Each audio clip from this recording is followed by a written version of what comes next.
Good evening. Good evening. If you take your seats, we're about ready to get started. I'm Mary Huson Callan, Communications Director for the League of Women Voters of the Rochester Metropolitan Area. Welcome to this candidate forum between Andrew Gilchrist and Mark Johns, candidates for the 135th New York State Assembly District in the general election of Tuesday, November 6th. The League is pleased to join the Children's Agenda in co-sponsoring this event, with assistance from the Junior League. The Children's Agenda is a nonpartisan, Rochester-based organization that advocates for effective policies and drives evidence-based funding, system building, and policy change solutions for the health, education, and success of children. They're especially committed to children who are vulnerable because of poverty, racism, health disparities, and trauma. TCA promotes voter and candidate engagement and education on critical challenges facing children and families. The League is a national, state, and local nonpartisan organization.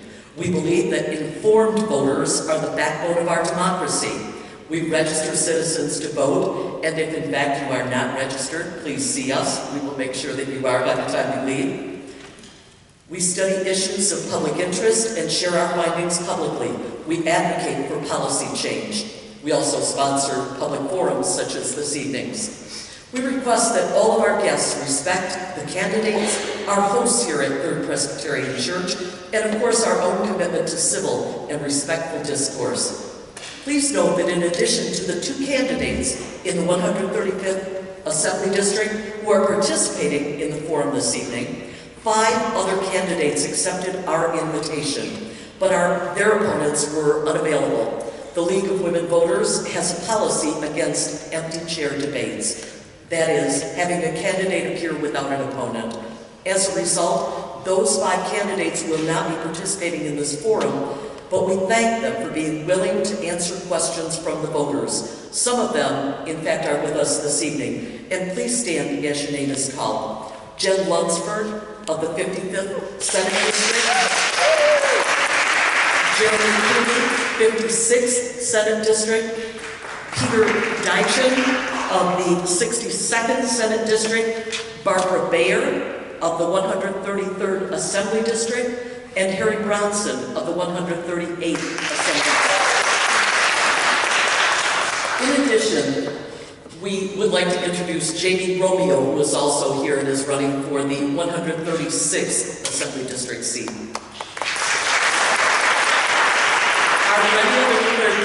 Are there any other confirmed candidates here? Thank you.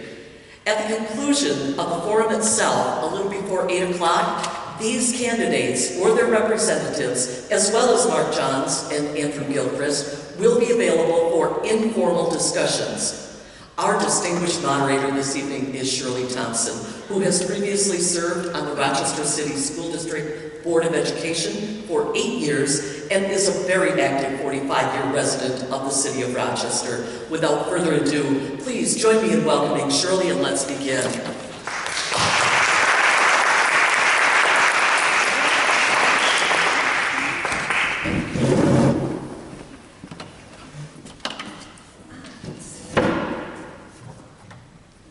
Good evening. Good evening.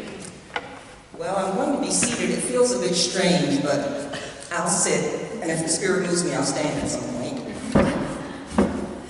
Thank you, Mary, and thank you to the Children's Agenda and the League of Women Voters for sponsoring this forum, and thank you to Third Presbyterian Church for hosting it. We have less than an hour for the formal forum, so we're going to get going, but first, of course, some housekeeping items. Please turn your cell phones off. And I don't know if I turned mine off. I very much appreciate not being disturbed by cell phones. If you need to use the bathroom, you can go through this exit door here and upstairs. If there is need for emergency evacuation, please leave by the closest exit to you in an orderly fashion. And this forum will be recorded by the Children's Agenda and the League of Women Voters, so therefore no recordings are allowed. And the recording will be placed on their websites. Okay? I'd like to again thank the two candidates for the 135th Assembly District seat for being here this evening.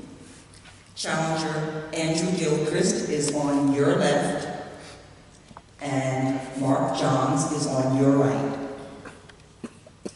Questions focusing on the children of Monroe County have been prepared by the Children's Agenda and the League of Women Voters. They will be directed to each candidate. Written questions submitted by audience members will be screened by the League and the Children's Agenda in order to avoid duplication and to ensure relevance. Paper and pen have been provided to everyone, I believe. If you'd like paper or pen, please raise your hand. And if you do want to submit a question, please write legibly. Your question can't be considered if it can't be read. The candidates will have up to 1.5 minutes to answer a question. Visible time notices will be displayed to let the candidates know how much time they have left. In the spirit of fairness, I will strictly enforce the time limits, even if it means interrupting a candidate. Interruptions will not be done out of disrespect, but to ensure that each candidate receive an equal amount of airtime. And candidates will not be allowed to question each other. To begin, the candidates will each give 1-minute opening remarks. They drew numbers earlier, and Mr. Gilchrist will begin. After that, we'll alternate who responds to the question first. As Mary said, after the audience questions, each candidate will give a 1-minute closing statement. Then Bridget Hurley from the Children's Agenda will make closing remarks, and then we'll open the floor to the other candidates here. One informational note for folks who may not have voted early or done an absentee ballot. On the ballot on Tuesday, the voters will be asked to vote twice for the 25th Congressional District seat, the seat that was left vacant by Louise Slaughter's death. You'll be voting on 2 lines and 2 columns. One will be for the candidate, Joe Morelli or Jen Maxwell, right, to finish up Louise's unfinished term, and then the other vote you'll be asked to cast will be for the person to assume a new term in January. So we just want to make you aware of that to avoid confusion if possible. All right, we're about to begin, and I will ask Mr. Gilchrist to make his opening remarks. And I will ask both candidates to please make sure you keep the microphone right up to your mouth. Thank you. Using a microphone is not something I'm used to. I'm an opera singer by training, so this has been an adjustment to learn to be quiet and speak into the mic. I'm grateful to be here tonight. I'm here tonight because I have 2 little boys of my own, and my concern drove me to become involved. I've watched as healthcare costs have skyrocketed. I've watched as education costs have skyrocketed, and I've watched as the social safety net that we so have taken for granted for over 30 years, 50 years, is beginning to be dismantled. And I want to stand up today as a champion to represent those people that cannot represent themselves within government. We can have universal health care. We can have strong campaign finance reform that will actually take money out of the system and make it so that we are working for the policies that will actually improve people's lives. I truly am about people over politics and community over party. Good evening, everyone. I'm Assemblyman Mark Johns. I have the honor and privilege of representing the east side of Monroe County, which is Webster, Penfield, Perrington, Fairport, East Rochester. Anybody here live in those areas? Well, we got a few of this. Very nice of you to show up. I appreciate that. Since before I got elected in 2010, I was talking about real reform. Since I've been elected, I continue to talk about the same things. Campaign finance reform, term limits, to take out some of the corruption in the most corrupt state in the country. I'm also pushing for redistricting reform, unicameral legislature, 2-year budget cycle so people know what they're going to get 2 years in advance. The SOUL Act, which is what I call legislative equality, give every member, majority or minority member, an opportunity to bring something up for a vote. And the final is the FDR bill. the Fairness and Democratic Reform Act, which says at the end of session, any of our bills that we haven't passed, let the public go out there, get signatures, and put those on the ballot. Thank you both very much. The first question is directed to Mr. Johns first, and then Mr. Gilchrist. Improving child health and well-being.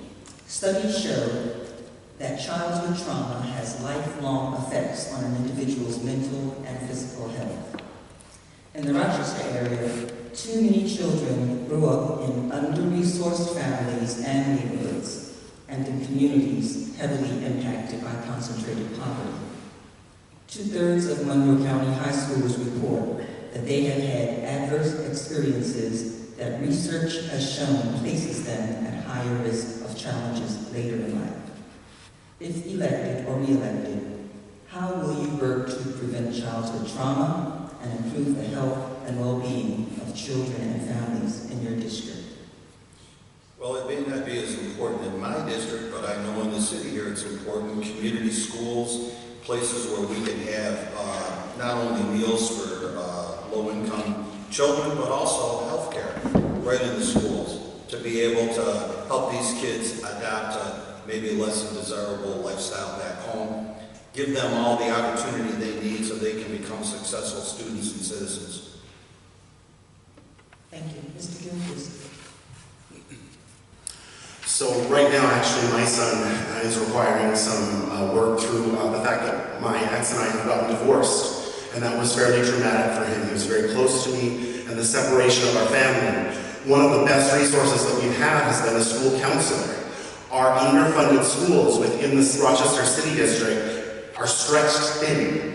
We need to fully fund and prioritize the resources that will actually directly benefit those children that need to be getting help to overcome whatever trauma they have faced. So it's a funding, but also making sure that we get the resources directed and allocated in a way that we can comprehensively approach handling these traumas. I'm not a fan of the magnet school approach that the Rochester City School District has. I propose that we eliminate that in order to help get a more normalized distribution curve so that our resources can be utilized across the city instead of being funneled through certain city schools. Thank you. I'm going to take the moderator's liberty and ask our candidates, within reason, as much as possible, if you could speak as specifically as possible versus generalities about how to approach the issues that will be raised tonight. And we'll direct this question first to Mr. Gilchrist. There are extreme disparities in educational outcomes among students in Monroe County school districts, which include some of the nation's highest achieving schools alongside some of the worst performing schools. New York State government has authority over a substantial amount of education policy and funding. How do you plan to create more equitable opportunities for all students, number one? And what specific funding and policy proposals do you suggest to improve New York schools? So going back to the way that we district our schools, making sure that we diversify the way that those are districted so that we don't just have pockets of wealth versus poverty in order to put a strain on that. Eliminating the magnet school approach so that when you are dealing with students that have particular learning disabilities or particular needs, there will be resources and funding available. Additionally, I would say we need to have better partnerships between our middle schools and high schools with the current employers, new industry that we're working to recruit, and work with them to develop a career path and plan that they can follow through with and know that in the end they will have a real tangible job that will not only pay, but will pay well enough for them to help live and to provide for their future families. Mr. Johns. Yeah, so for the 8 years that I've been there, I've worked with my colleagues, Harry Bronson and some others down there. We put at least $1 billion extra in the education budget every year in the 8 years that we had been there. A lot of that money, once it gets to Rochester, I think that the Rochester School Board has a better understanding of what to do with the money than maybe somebody that's representing a district out on the suburbs on the eastern side. But as I said before, there was a gap elimination that they did back when Governor Patterson was in. We had a, as you you realize there was a crash on Wall Street. A lot of the money that we get in New York comes from Wall Street. We had to cut back, and they cut back at the schools. We're slowly getting back to the funding that we originally had 10 years ago. The Children's Agenda and the League of Women Voters believes that every child deserves a bright future. However, just as there are educational disparities, there are also racial disparities present in outcomes related to every aspect of children's lives. Yes, educational disparities, but also disparities in health and social economic well-being. Recent research points to the disparities that start in the earliest days of life, with Black mothers more likely to die during childbirth and Black infants more likely to die in the first year of life. If elected, Mr. Johns first, what strategies will you promote to reduce the institutional racism in New York State's systems that serve children? Well, as I said earlier, we're putting more money in the budget so it can be used for pre-K, and children as young as 3 years old can start off in preschool. I think that most studies show that money spent at an early age is a lot more important than money spent later on in life. These kids, a lot of times by the time they get to kindergarten and first grade, they're already lost. So putting money up front to make sure that they're on the right track even before they get into school is a good idea. I would also suggest that at the federal level we have a reverse income tax. Let's make sure that the working poor in this country have enough to get by. We do a lot, we talk about welfare and other things like that. How about the working poor, people that are struggling? Let's have a reverse income tax and make sure that everybody has a decent or minimum standard of living. If you're working 40 hours a week or more, you shouldn't be suffering in abject poverty. There are 4 areas that I would say we need to focus on with this. One is paid leave. We need to make sure that when parents are working, that they have the ability to take time off to take care of their children, so that they can be one of the first pillars of support. We need paternity and maternity leave, and we need it to be more than just 6 weeks, and it needs to be paid for, I would say, up to 6 months, so that we can actually have parents in the home to take care of children in the first year of life. Pre-K programs. European nations have more than demonstrated that those pre-K programs are crucial, not only in helping to make it so that parents can get back to work to provide for their families, but also in terms of giving educational opportunities to children across the board. After-school programs, we need to look at how we operate those and make sure that our communities and schools are integrated and provide for educational opportunities outside of the school hours. And childcare. We need to fight for childcare so that our families can afford to live. Thank you, John. This next question will be directed to Mr. Gilchrist first. Research shows that early supports for infants, toddlers, and preschools with developmental delays or disabilities can be a game changer for many children. However, state reimbursement rates paid to providers like physical and occupational therapists and feeding specialists who work with young children are inadequate.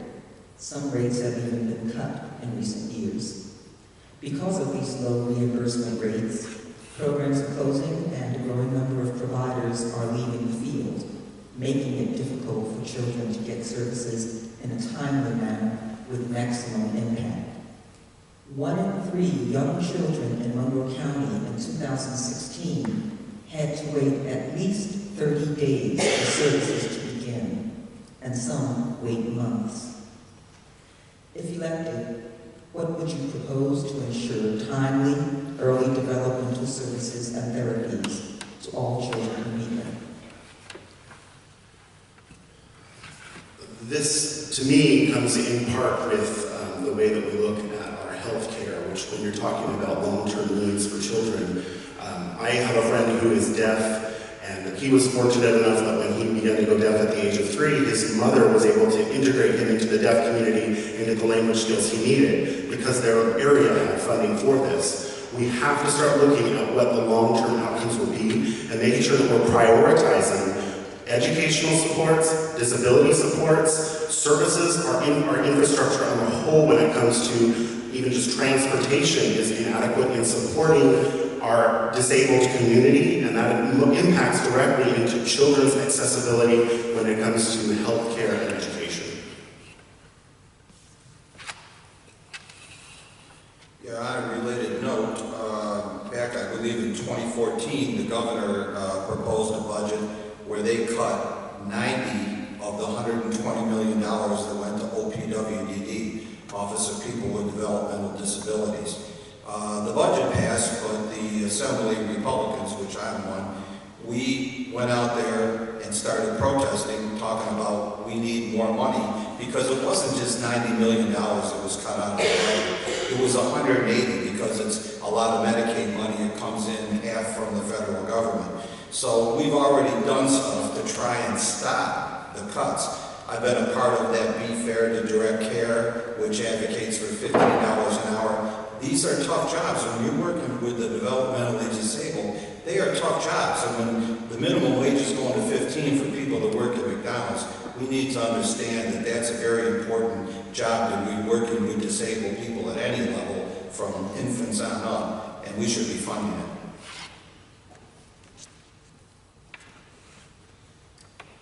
I think that perhaps one of you touched on this issue in your comments. The issue is making child care affordable for working families. The cost of child care in New York rivals mortgage payments. New York State ranks among the most expensive states for child care in the nation, with average cost for full-time, center-based care is $15,000 for an infant. Thousands of children in Monroe County are eligible for a child care subsidy, but are unserved. Statewide, fewer than 20% of families eligible for child care subsidies receive them. So that's, if there were 100 families, fewer than 20 of them would receive the subsidies for which they're eligible. Mr. Johns, if elected, what policy or funding changes would you pursue to make high-quality child care more accessible and affordable for families? There's a lot of slots that go unfilled. I know Monroe County, I think, puts out more for child care than any other county in the state, still inadequate. We need to advocate for the state to do more. Touching back on what I said about a reverse income tax, it would be in conjunction with your federal income tax. You know, poverty is something that can be helped along by giving people extra money. People aren't stupid. Just because somebody's working for low income doesn't make them ignorant. It means that they're hardworking, they're not having a lot of income. Let's quit taxing people that are low income, and let's give them $1,000 a month. They know what to do with the money. And it wouldn't be funneled through a bureaucracy, which half the money goes to the bureaucracy, the buildings, the employees. Let's give people direct money every month, a voucher, to use for things like child care and other things. I think they would know what to do with the money if they had it, instead of funneling it through a bureaucracy, which you only wind up getting half of it in the end. Thank you. There are two things that I would recommend in order to start addressing this. Number one is to actually give a tax incentive to employers for what they would pay for their employers to have child care. So if they are giving their employer $300 or $400 each month, their employee $300 or $400 each month, they could have a tax break for that. That would then make it so that they could shift some of their tax burden around and provide higher care and receive a tax benefit for it.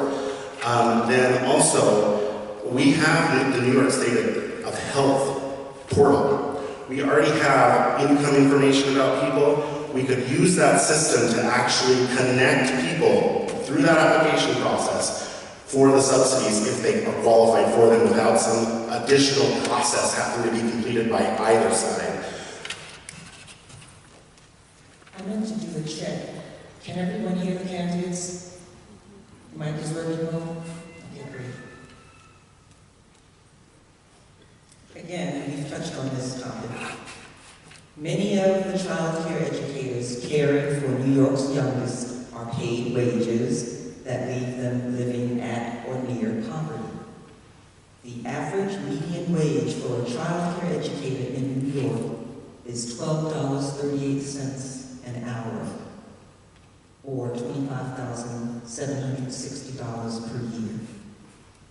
Low compensation in the field causes high turnover rates, in turn causing instability for young children who need consistency in caregivers to establish healthy and secure attachments. Mr. Gilchrist, if elected, what actions would you take to address shortages in the early childhood education workforce? I believe part of the problem in this situation stems from the fact that we've raised the minimum wage in some areas, but not in others. My proposal in this area would be to actually create a certification process so that, one, we make sure that these individuals are trained and prepared to handle the students that they'll be working with. And once that's completed, it could be an on-the-job type of a training, 12-month trial period, that are certified, which will increase the value. It gives a quantitative way to say, if these are the skills you have, so now you are eligible for X amount of dollars, which I believe should be mandated at $15 or more, at least the minimum wage that we're working towards. And in that way, what you do is you buoy up the market so that the employer will then be able to recruit because they will be compensated at a value that they're actually worth. Thank you. Mr. Jones. Yeah, that gets me back to my earlier point. We are advocating for the be fair to direct care. These are tough jobs. As you said, turnover is something you don't want, especially kids that have any type of mental or physical disability. They want the consistency of having people working with them and not the constant turnover. But if you are raising the minimum wage and we're getting up towards $15 an hour in New York State, people are going to go for the easiest job they can get, direct care of any type, at the school level or pre-K or whatever. It is tough work. It is a tough job. And we need to make sure that these people are reimbursed for it or they're not going to stick with those jobs. Thank you. We're going to turn to learning outside the classroom. A 2015 report released by the Children's Agenda found that only a third of Rochester students had access to a quality after-school program. National research, as well as our local United Way's data, show that children who engage regularly in an after-school program are more likely to attend school and get higher grades. Summer learning programs have also demonstrated positive impact on academic success by preventing learning loss over the summer months. Mr. Johns, if elected, what would you do to increase school-aged children's access to high-quality, out-of-school time programs? Especially what you said about during the summer months. These kids start drifting, they're gone for 2 months, and whatever progress they've made in the previous 9 or 10 months, they can lose a lot of that over the summer. So we need to be able to fund that, get those programs open at the schools, continue on with education. You know, it gets me back to a point I mentioned earlier, campaign finance reform. You know, what it comes down to in Albany and in Washington, you've heard the term pay to play. The reason why poor children don't always get the money that other people have is because they don't have lobbyists, okay? The lobbyists are down there with the big money. They're advocating for the things that they want. Who's advocating for the poor or the working poor? Not a lot of people. So when you see the big money come in and you see bills come to the floor, bills that languish for 5, 6, 7 years, all of a sudden the money comes in and they come up for a vote, that's wrong. So no matter what it is we're talking about tonight, we're talking about child care, we're talking about education, we're talking about families that are living in poverty. Who are your advocates? How many people are writing checks for tens of thousands of dollars to candidates to take care of things like that?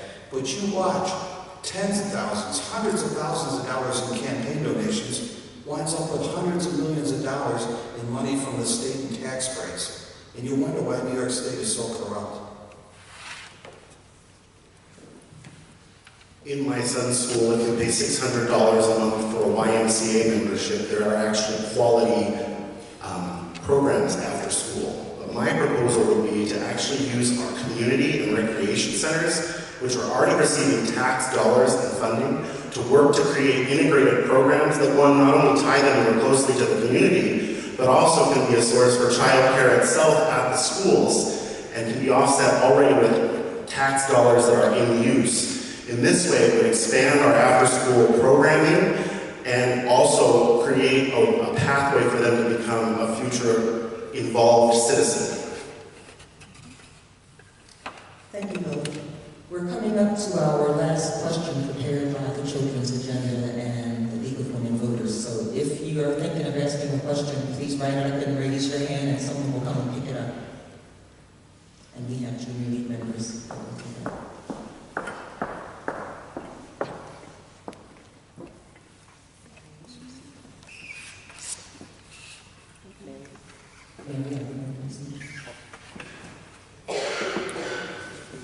Please don't be shy.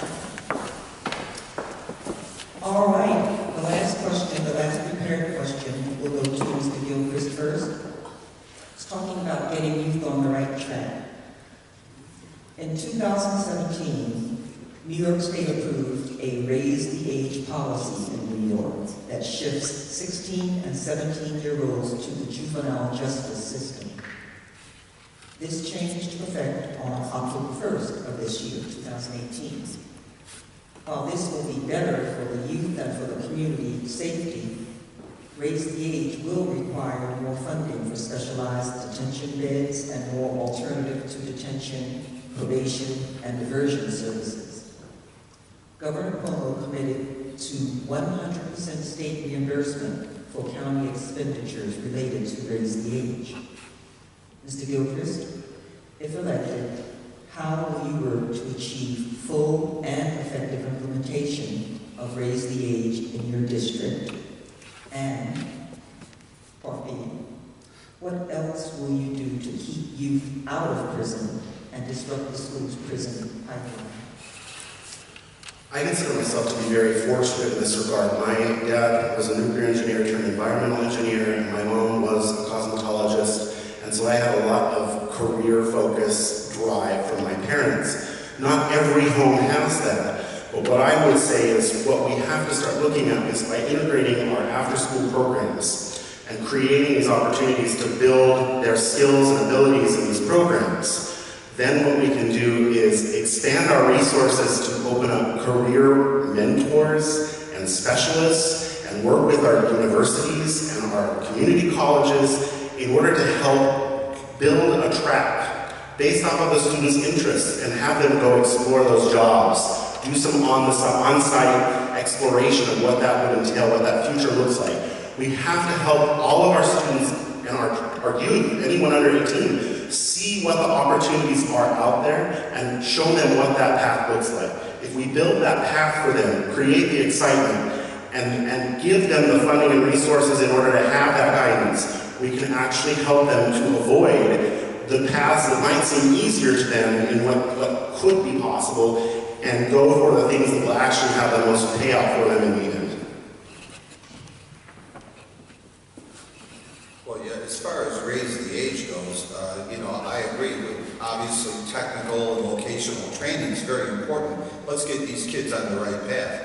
I know that a 2-year degree from FCC can actually give you more job skills than a master's degree in other areas. And we are lagging behind in this area with technical skills and manufacturing and stuff. So whether you're in a skilled trades, building trades, let's make sure that the kids have the ability to get from the school to the workforce. As far as raise the age goes, though, we got to make sure that the money is there for the detention facilities, because we don't want 16 and 17-year-olds in prison with hardened criminals and have them come out being in the same situation or a worse situation than when they went in. So it's really two-pronged. We need to have job skills to hope that people don't wind up on that path, but if they do, let's make sure they're not in prisons with hardened criminals, which makes their life worse when they get out. Gentlemen, thank you both for responding to those questions, and I will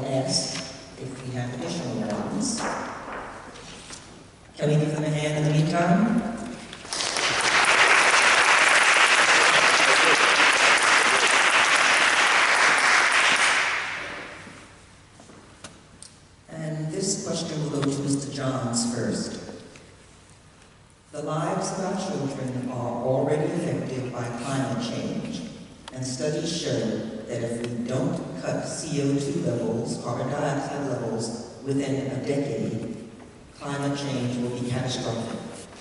What do you see as top priority for New York to provide leadership in arresting climate change? Well, first of all, I worked in public health and environmental health before I actually had this job.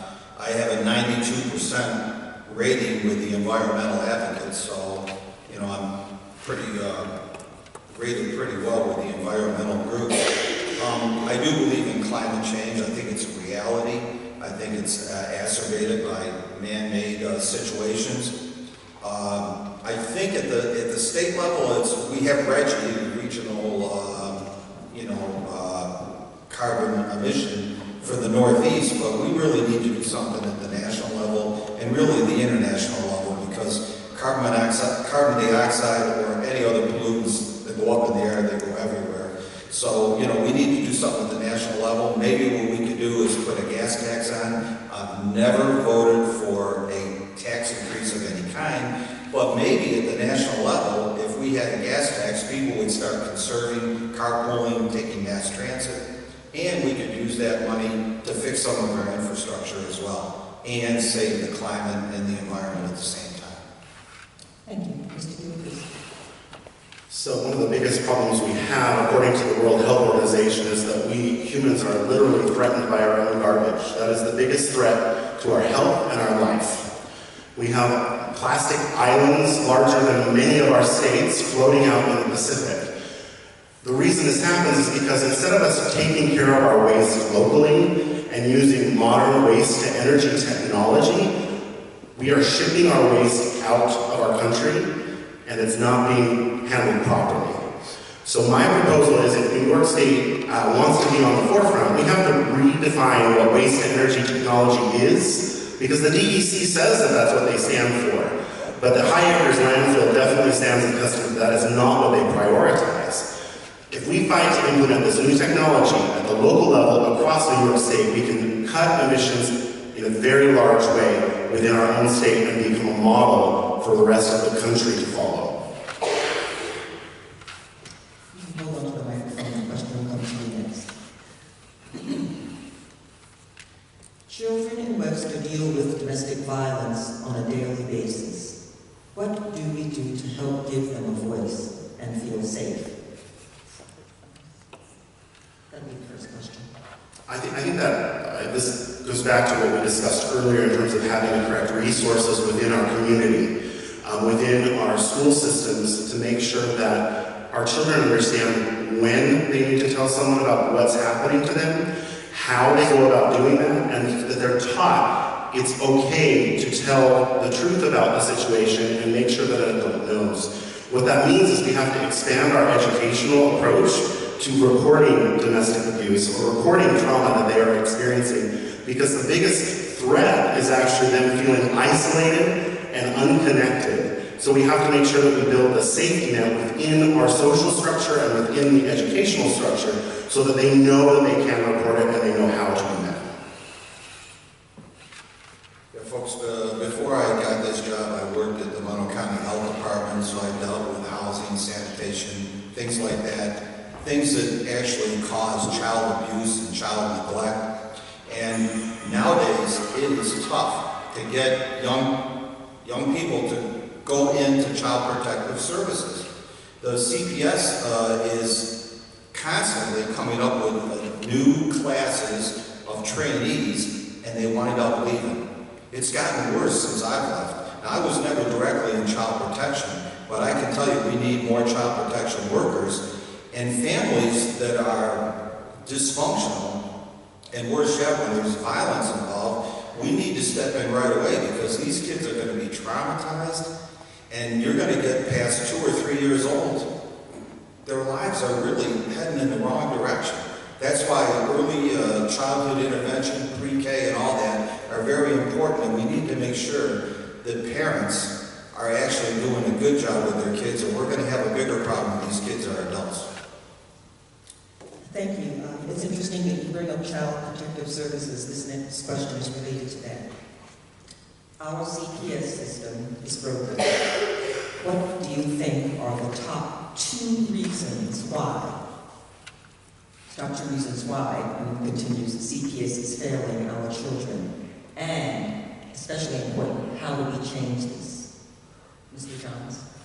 Well, higher pay, to be honest with you. Monroe County has given the child protection workers a raise in pay. They've gotten extra pay over the next 5 years. That'll help, but still, these young people, usually they're younger people that are getting involved in social services, can see opportunities to go other places. These are tough jobs. I've been into some places that you can't believe how people are living, and that's just the neglect. You add in the abuse. I've been in houses, and I was in houses for 33 years, and the way some people are living is unbelievable. You might not even know when the kids go off to school how they're living back home. But we need to pay them a decent wage because it is a tough job, and half the people they hire wind up going on to something else. So, you know, obviously people will do anything for the right price, but we need to have good workers that they're training, and we're going to keep and retain those child protective workers as well. I would say that the biggest problem is overwork. Most case workers will have far too many clients that they're trying to handle and give appropriate support to. So yes, it does go back to funding in that situation, but I would also say our network is broken. It's so siloed. CPS, Child Protective Services, isn't just about having one department that handles this. When you're talking about children that are out in the community leaders, and in schools, we don't have a way that this is all networked together in order to make sure that our children are not being left behind. What we have to do is redefine what this systemic approach looks like and clearly categorize how we can interconnect each of our different silos to make sure that the help isn't just there and funded, but it's actually accessible and easy to find. Thank you both. Are there additional questions that the audience would like to submit? Going once? All right, in that case, I'd like to, oh, yeah, well.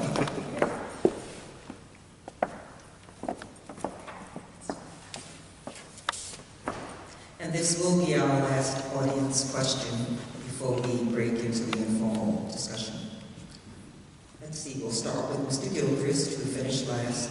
What is your position on the legalization of recreational marijuana? Studies have shown, and Europe has demonstrated, that legalizing marijuana actually has a lot of positive impact in the community if the tax revenue that is generated from that is properly siphoned to support the community itself. We can see a lower rate of drug usage across the board. It can be a huge impact in terms of job creation, in a way for us to fund our schools. So I fully support it. But what I do say is, Cuomo is actually working on drafting this now to legalize it. I'm fighting to make sure that the locally generated tax dollars from that is pumped back into our schools and our future. I think the tax dollars that you think might materialize may not. You remember the lottery? The billions of dollars that generates going to go to education. All money goes into the general fund. Remember Social Security? We got a lockbox. There's a Social Security trust fund. No, there isn't. It goes into the general budget. So don't believe when you talk about tax revenue coming in that it's going to be specific. I wish it was, but it's not. I'm certainly in favor of decriminalizing small amounts of marijuana, but believe me, I go to every year to the drug counseling seminars and talk with people that are doing drug counseling. They don't think it's a good idea. There was a study that you probably just saw where accidents in states where people are illegally smoking marijuana, accident levels are up, and especially among young people. So, you know, I want to decriminalize that. I don't want anybody to have to go through life with some type of criminal record because they were smoking some joints out in public. That's not right, but I don't want to give people the idea that it's a great thing to be doing. Again, I'd like to thank both of you for spending time sharing your thoughts with us in response to the questions. And now we have a closing statement from each of you. And because you finished last, Mr. Johns, you'll have an opportunity. You finished the last question last, so now you go first with the closing statement. Okay, folks, well, I'll just go over what I said earlier. We live in the most corrupt state in the country. We got 40 politicians in this state that are either in prison, just getting out of prison, or yet to go to prison. You know, that's not exactly something to brag about. Our #1 export in New York State is young people with good degrees. We're losing. Every 10 years you do a census in this state, in all the United States. Every year that ends in a zero by the Constitution we do a census, and we'll do one again in 2020. We're going to lose another congressional seat. And people say, who cares? I'm for term limits, I don't want career politicians. But you know what? When you lose population, especially in upstate and western New York, you're losing tax dollars that are coming back from the federal government. So we need to reform the system. We need term limits. We need campaign finance reform. We need to get rid of these gerrymandered districts. We should have a unicameral legislature with just 75 members, and you represent the community that you come from. Instead of... Thank you so much. And you will have an opportunity to speak further when we break. Mr. Gilchrist, go ahead, please. Our children deserve more with their future than what the current outlook is. We need to bring new industry to this area that will provide jobs and opportunity for them. We need to prioritize the environment and make sure that it isn't a byproduct that we think about later. It's the first thing that we should think about because that's the only way they're going to have a healthy future. And we also need to fight for single-payer health care so that their needs will be met from the day they are born. Thank you very much. And thank you. And now I would like to invite Bishop Hurley from the Children's Agenda to make some closing remarks. Thank you, Shirley. And I'd like to take this chance to invite all of you to thank Shirley with me for volunteering.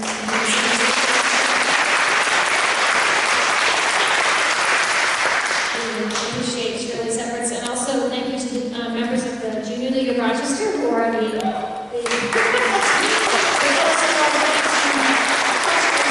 really appreciate their support as well.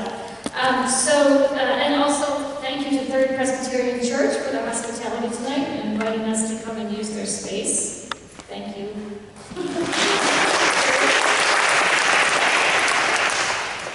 Just a couple of notes about what's now to come. Well, first I'll say the Children's Agenda has sent a written questionnaire out to all the candidates for state legislature and have asked them to return those questionnaires answered to us. And we'll be putting those answers on our website and on our social media platforms. So I invite you to check thechildrensagenda.org and find us on Facebook and Twitter in the next couple of days, and you'll see some of the candidate statements about the issues we talked about tonight and some others. All right, I think we're making this up a little bit as we go, but this is what I think I'd like to do, is invite everyone who's here who is a candidate to come forward and introduce yourself, and then we're going to invite all of you in the audience to come up and mingle and have sort of an informal conversation. Does that sound good? So I'm going to invite Anne because she arrived after we did introductions earlier, and Jen and Jamie and I'm forgetting who else? Harry, of course. And is Matthew Moore?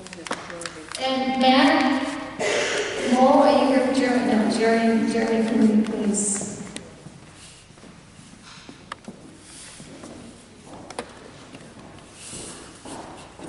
Good evening. My name is Ann Lewis. I want to thank the Women League of Voters for inviting me. When you're a write-in candidate and you lose a primary, you don't get invited to a lot of events.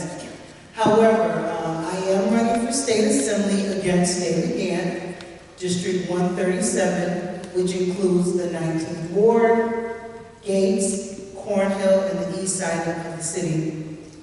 I say to my friends, and I'm going to call you my friends, because hopefully after tonight you really become my friend. I am an advocate. I'm not a politician, I'm a helper. I worked in the jail 16 years as a rehabilitation counselor, Monroe County Correctional Facility, 5 years as a victim service worker in the Rochester Police Department, and currently I'm a special education teacher with the Rochester City School District. I'm sorry, we're hoping everyone could just introduce themselves and Oh, sorry. And I'm generally not long-winded, but I guess I was a few minutes ago. Thank you again. Ann Lewis, running against David again. You have to write my name in, please. Thank you. Good evening, everyone. I'm Harry Bronson. I'm a state assembly member for the 138th Assembly District. That district covers the town of Henrietta, town of Chihuahua, portions of the city of Rochester. We don't give a speech, but I'll say one thing because we're talking about children today. In my district, within a 15-minute drive, the life expectancy is 10 years difference. That's because of crime, because of drug use, because of poverty, lack of nutrition, lack of health care. We need to make sure we take care of all of that for our families and definitely for our young people. Thank you. Hi, my name is Jen Lunsford. I'm running to be your state senator in the 55th district. That district covers Arundecoit all the way down to the east side of the suburbs, Penfield, Barrington, Pittsford, Mendon, Rush, the east side of the city, including where we're standing right now, Upper Monroe, Park Ave, Beechwood, the Winton Corridor, parts of Swillburne, and Southbridge. And then I go all the way down the western side of Ontario County from Victor down to Naples. I'm running against Rich Funky, and I'm here because I believe that we need representation in our state government that reflects the values of the people in this district. Good evening, my name is Jimmy Romeo. I'm a candidate running for the 136th district in the state assembly. That's the towns of Arundecoit, Brighton, and parts of the northwest and southeast of the city of Rochester. I want to thank this group for the forum that was held for the primary that was, and I am running unopposed, and just thank for the conversations we've had tonight. Hi, I'm Matthew Ball. I am not the candidate, just to be clear. I am the campaign manager for Jeremy Cooney. He unfortunately could not make it tonight. He originally signed up to be here, but when he found out his opponent was not coming, he decided that there was another forum that he had to take, and so we had to unfortunately not be here tonight. But I am here. I'm his campaign manager. I'm happy to answer any questions. Jeremy's running the 56th district, which is as confusing as Jen's district. But it's essentially all the west side towns, including Gates and Greece, and then Brighton, parts of the city, and also parts of Charlotte, parts of Hamlin and Parma. So happy to talk to you guys about anything that's on Jeremy's platform, and we think representation matters, and we don't think our opponent represents the views of this district anymore. So who do I give the mic to now that I'm finished? All right, cool. All right, so this closes our formal part of tonight's event. I will mention, I know Andrew, you need to leave in just a few minutes, correct? So if you want to speak with Andrew Gilchrist, come on up quickly, but I invite all of you now to come up and mingle with your candidates.